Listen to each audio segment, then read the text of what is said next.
So I'm about 10 minutes late getting on track. Practice has been running for a little bit. Already there's been a crash and a red flag. So riders are actually stopped at the moment. I'm going to head down, get to the first jumps.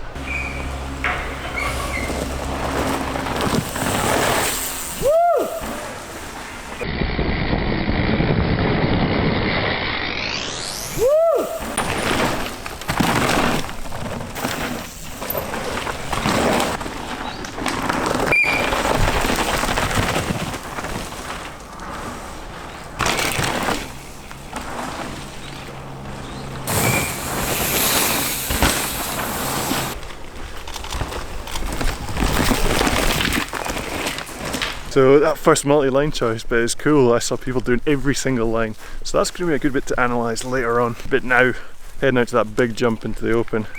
I don't think it's going to be as hard as maybe people think. Let's see how they're getting on with it.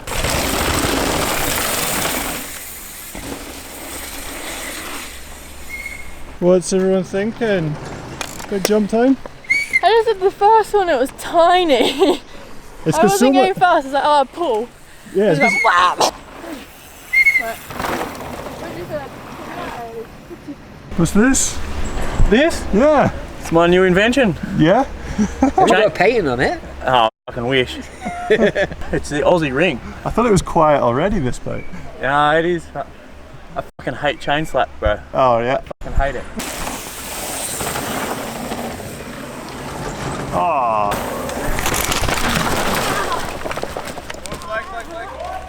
Whoa!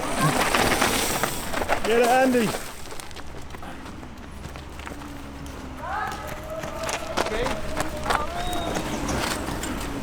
What happened, Andy? Cased and then just Like a front wheel case or back? back over like this. That That's not sounded so. So it looks like most riders are getting over the hip out into the open without too much issue. But as suspected, the speed it gives you into the next tabletop is too much for the shape of the jump and length of that jump. So riders are having to squash it as hard as they can. And I think at race pace, they're not going to be able to. I think you're going to have to brake check for it. There's a few different techniques for squashing. I've noticed some are going for your standard absorb, let the bike come up into you, and others are going for a scrub. And it got me thinking, what is a scrub? You know, when does a whip turn into a scrub? You know, how far do you have it leant over?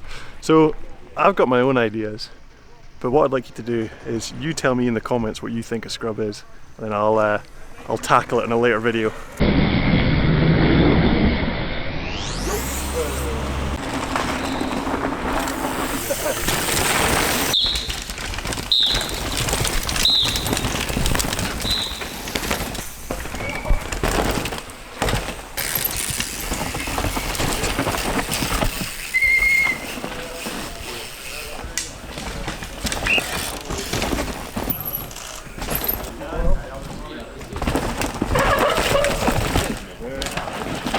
Yo!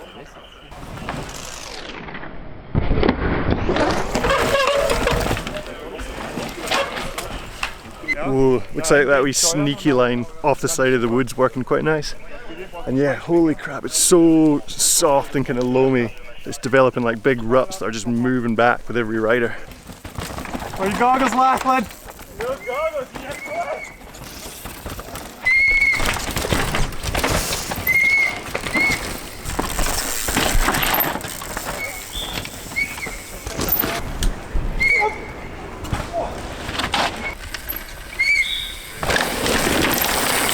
What's just happened down here? So there's like a wooden boardwalk, and it was first run it was all slimy. Oh yeah. And yeah, I came in and just it's basically where your braking point is to go off the drop. Yeah. So yeah, my front wheel like nearly washed out on it, but thankfully they got some rubber matting on it now, so that good. Classic grippy rubber matting when it's dry. That was it, yeah. No, it's good. Cool.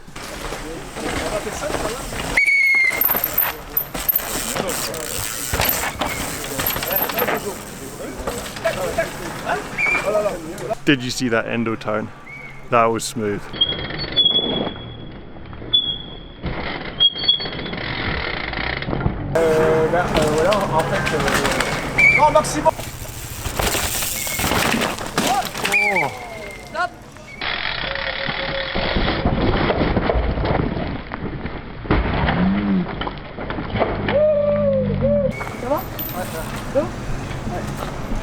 Yo, ça va?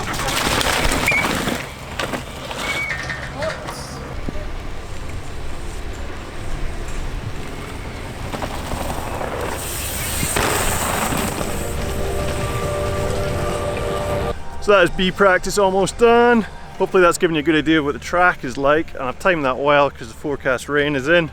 So I'm going to edit this video up to this point, and then I'm going to get back out for A practice later on, do some comparisons.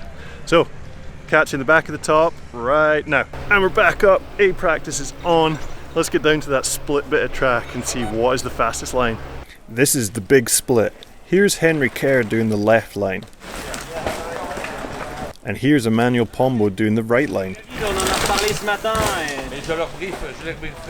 Let's not waste any time and get to comparing. Estaque on the left and Menard is on the right.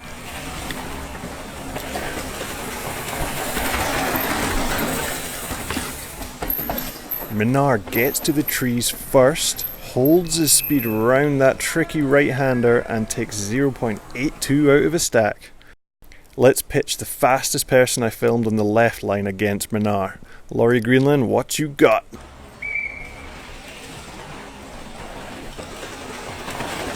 They get to the trees at the same time, but watch Laurie get bounced. This upsets his composure for the next turn, allowing Menard to claim this section. So I'm pretty comfy in putting money on both these lines being pretty similar up to the turn. Looks like the turns were the times to be made up, so let's go check out what the heck is going on down there. Oh! Oh! Yeah.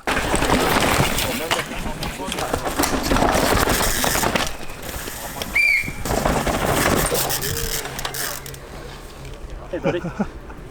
What's so interesting about this bit?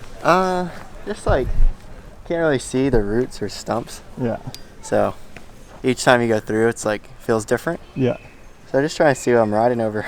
Yeah. But, it's pretty, like, narrow. There's not, like, really a line. It's just like, if you go, like, 1 inch to the left, you might miss a stump. Yeah. So, yeah, if you kind of know where your wheels are, then you can trust it a bit more. Yeah. So, just looking. This is the crucial bit of the right hand turn. It's really hard to see with all the dust here, but there is a stump there and a bigger stump there. Riders can inside these stumps, or they can go over the middle of them, or they can go round the outside. But the outside doesn't have great support as it's made of powdered loam. You also run the risk of clipping the stumps when going round them.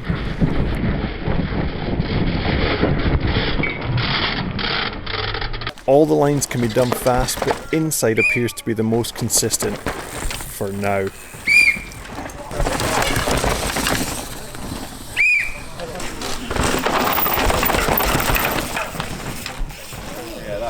My name is Theo Erlangsen. I'm from South Africa. Yeah. Here's my boy.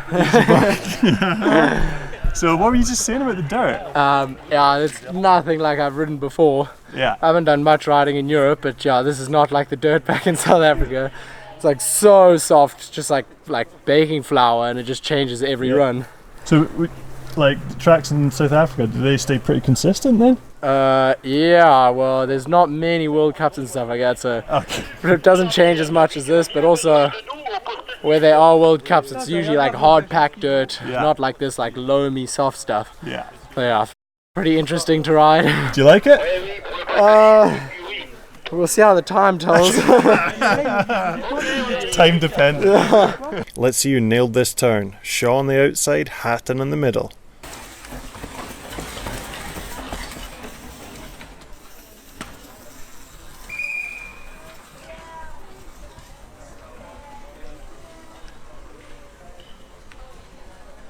Hatton squeaks a victory over Shaw on this one. Norton on the middle, Atwell on the inside.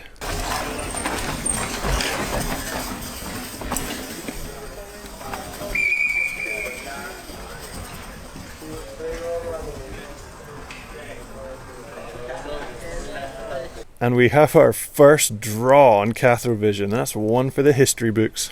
Finally, we have Brayton on the outside and Pierron on the middle. It's looking like no matter what line you take, the key is getting off your brakes here and committing to the turn so you carry speed out and into the next bit.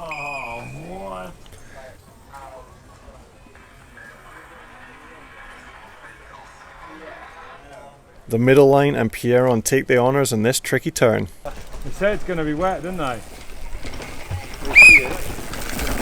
With all the World Cups you've done, what would you say is your favourite track? It's quite difficult one to answer on the spot. Nevergale was probably my favourite when I was racing because it was so tech. Yeah. It was like something from another planet back then on them bikes. But I'd probably, if you push me, like to name one that was always good and still's good, I suppose, even to commentate on as well as ride. But as a rider, Monson Am was always hard to beat. Yeah, man. It's just so f***ing fast, it was sick. What was your best result there? Third. Oh, yeah. Yeah, man. Oh, yeah, baby. I got on the f***ing podium there, dog. Cool, thanks, man. Right, I have got plenty of footage. I'm going to head up and out of here and get an edit going. Oh, wait, I got to film these turns. A couple shots of these turns, then I'll go.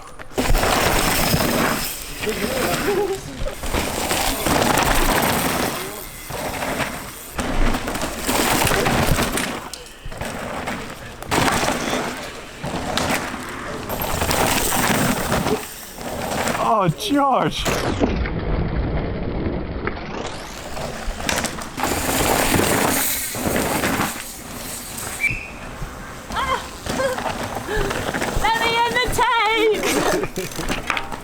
Is that not it? Pretty much. You gotta stay high. The tree's way closer than I thought. Ah! Woo! Oh, you ruined the finish. Files. But G, you didn't get a comparison because Rach was in the way. Sorry, G. Don't tell him, Cathro. Ah, you're on it now.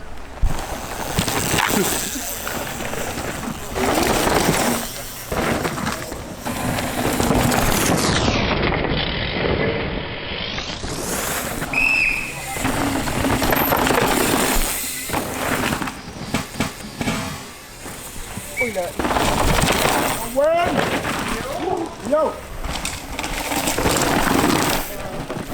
What?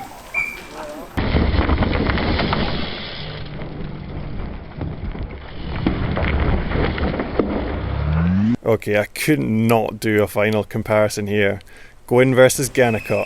Dakotah sends it onto the highline while Gwin motors ahead and has a clear gap at this point. The inside makes the left-hander tighter, which can cause this to happen. A small slide loses Gwin his advantage and Dakotah catches up. But wait, did you see what George did in that turn? Back it up. Watch Dakotah come off the highline early and hit the corner low and straight. This sets him up better for the next right-hander with more speed. Dakotah takes down Gwin and the new 29er. I finally managed to film two girls going different lines fast. Hull motors down the main line and Nicole jumps high. Nicole must have slowed down to line up for the high as she loses time on the setup. She gets the corners good but can't make up the time she lost setting up for that high line. Hull takes the win. Now, Dean Lucas told me to film this run, so let's see what he's got up his sleeve. Dipasquale rails up onto the high line, but what is Lucas up to? Mega inside from Lucas, and then inside again. Lucas goes wide on the exit and it's hard to gauge a finish point, but I'm going to give it to him. Lucas takes top honours on this section.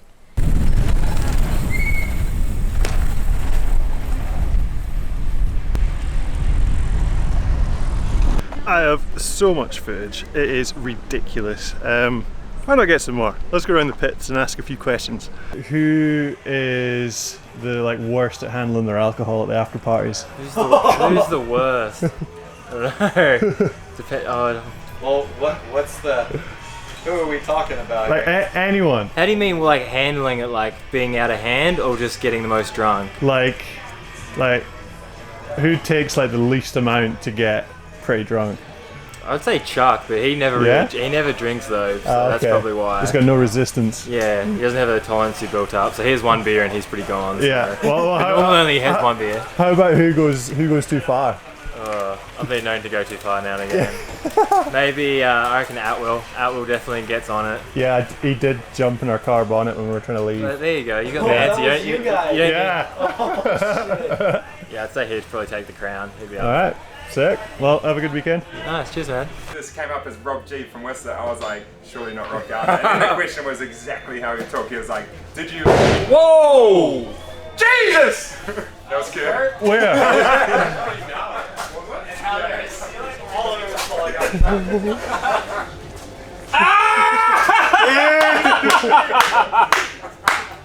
That's my tyre blowing up. You know, I'm under so much pressure these days. Yeah. Right, so. Okay. You were missed in Mont Saint Anne. I think some people thought it was a strange decision, other people thought it was a very smart decision. That was But what I want to know is, was it your decision or was it influenced by sponsors? No, the decision was made when I planned my year out back in like February. So I was always missing Mont Saint Anne. And the reason I was because Pivot partly signed me, well, Bernard kind of sold me to Pivot as doing some enduros. A combo rider. Yeah. So I thought I'd see out my end of the bargain, and I'm actually getting surgery on my knee straight after World Champs. Yeah. So I can't do the last 2 enduros. Okay. And this way I'd also stay in the top 30 for enduro for the next year. Yeah. So just got to spread the talent. Yeah. So it's kind of just like doing an even amount of each. Right. To be honest, I would have rather have been in Mont Saint Anne. Yeah. But then I was also stoked to get 3rd, so it was like, yeah. Yeah, no, it was sick. Yeah. Cool. Oh well, happy to be back racing downhill at Bresse. Yeah, stoked. Good track. Track's man. Yeah. I thought when we walked it would be a bit faster, but nah, and it's pretty loose and stuff. We'll have to see what the weather does. Yeah. Yeah, but it's a fun track to finish the season on. Cool. Yeah. All right. I think everyone's stoked. Cheers. It's easy. That is going to do it for today, guys. Hopefully I managed to cram all that footage into a cohesive video. But I'm going to be doing more of these videos over the World Cup, so if you want to see more, make sure you subscribe and hit the like button if you enjoyed. And I'll see you tomorrow for the pink bike video. See you then.